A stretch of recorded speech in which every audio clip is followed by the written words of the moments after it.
पुढच्या वर्षभरात राजा कायम असेल, पण तो तणावात राहील. देशाची आर्थिक स्थिती समाधानकारक नसेल, पिकं, माणसं, जनावरं यांच्या बाबतीत रोगराईचं प्रमाण वाढेल. कापूस, ज्वारी, तीळ ही पिकं चांगली येतील, मात्र अतिवृष्टीमुळे नुकसान होऊ शकतं. ही आहे यंदाच्या वर्षीची भेंडवळची भविष्यवाणी. बुलढाणा जिल्ह्यातील भेंडवळ गावात अक्षय तृतीयेच्या मुहूर्तावर घटमांडणी करून भाकीत वर्तवलं जातं. पाऊस, पिकांची स्थिती, अर्थव्यवस्था, राजकीय घडामोडी या संबंधीचं भाकीत वर्तवण्याची ही अनोखी परंपरा गेल्या 350 वर्षापासून अधिक काळ चालत आली आहे. जमिनीत खड्डा खोदून त्यावर घटमांडणी केली जाते आणि त्यानुसार अंदाज वर्तवले जातात.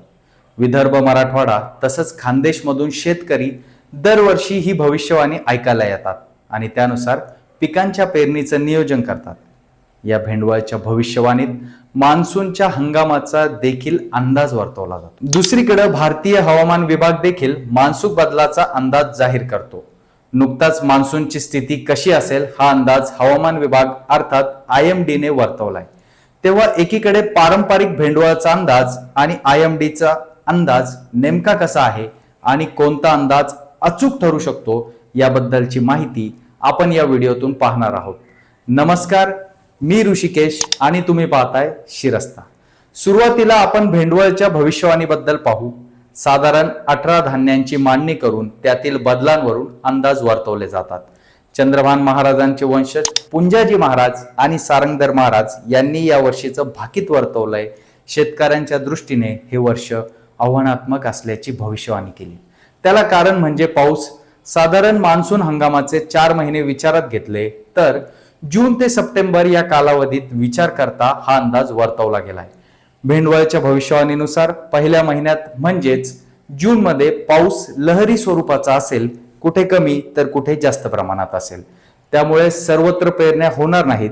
त्याच्या पुढच्या महिन्यात म्हणजे जुलैमध्ये पेरण्या सर्वाधिक होतील आणि पाऊस देखील समाधानकारक असेल.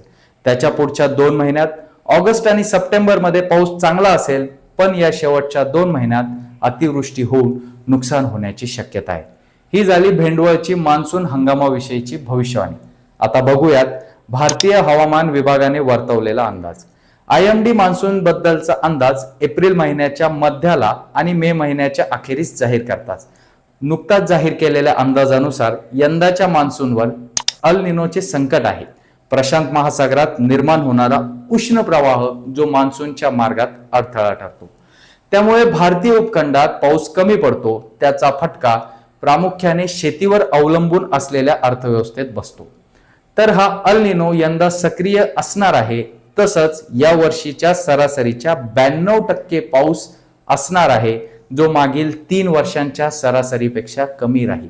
IMD प्रमाणे रॉयटर्स या खाजगी संस्थेने देखील असाच अंदाज वर्तवला आहे. त्यामुळे सुरुवातीच्या टप्प्यात पावसाचे प्रमाण काहीसं कमी असेल, मात्र IMDच्या अंदाजानुसार दुसऱ्या टप्प्यात म्हणजेच ऑगस्ट आणि सप्टेंबर मध्ये मात्र अल निनोचा प्रभाव कमी होईल. समाधानकारक पाऊस कोसळेल. हिंदी महासागरात मान्सूनला अनुकूल स्थिती निर्माण होईल असा अंदाज वर्तवण्यात आलाय. महाराष्ट्रातील बहुतांश भागात, त्यातही मराठवाड्यात आणि मध्य महाराष्ट्रात सुरुवातीला पावसाचे प्रमाण कमी असेल. किनारी भाग आणि विदर्भात मात्र तुलनेने अधिकचा पाऊस दिसून येईल. पावसाच्या या स्थितीमुळे खरीप हंगाम प्रभावित होईल. IMDने शेतकऱ्यांना आवाहन केले की मे महिन्याच्या अखेरीस वर्तवण्यात येणाऱ्या अंदाजानुसार पिकांचे नियोजन करा, तशा पेरण्या करा. आता दोन्ही अंदाज पाहिल्यास ते काहीसे सारखे आहेत. मान्सूनचा शेवटचा टप्पा ऑगस्ट आणि सप्टेंबर मध्ये पावसाचं प्रमाण वाढणार आहे. मात्र महत्वाचा प्रश्न उरतो तो म्हणजे याला काही शास्त्रीय आधार आहे का? तर भेंडवळच्या भविष्यवाणाला काही शास्त्रीय आधार आहे का अशी विचारणा केल्यानंतर सारंगधर महाराजांनी माध्यमांना प्रतिक्रिया दिली की या भाकितांना शास्त्रीय आधार आहे. पाश्चिमात्य देशांचे हिंदू धर्म संस्कृतीवर हल्ले होत आहेत. आमच्यावर आरोप करणारे पाश्चिमात्य देशांचे दलाल असल्याचे महाराजांनी सांगितले. हे काही असलं तरी IMDच्या मान्सूनच्या किंवा एकूणच हवामानाचा अंदाज अत्याधुनिक उपग्रहांचा वापर करून वर्तवित असतो. वैज्ञानिक अभ्यासाच्या आधारे शास्त्रज्ञ मंडळी हवामानाचा अचूक वेध लावण्याचा प्रयत्न करतात. IMDच्या मते सरासरीच्या 92% या व्यक्त केलेल्या अंदाजात ±5% त्रुटी आढळू शकतात. असं असलं तरी अलीकडच्या काळात हवामान विभाग वेळोवेळी अचूक अंदाज व्यक्त करीत आलाय. त्याचा फायदा शेतकऱ्यांना होतो. अंदाजानुसार पीक लागवडीचे तसेच पीक कापणीचे नियोजन करण्यात शेतकऱ्यांना सोपं झालंय.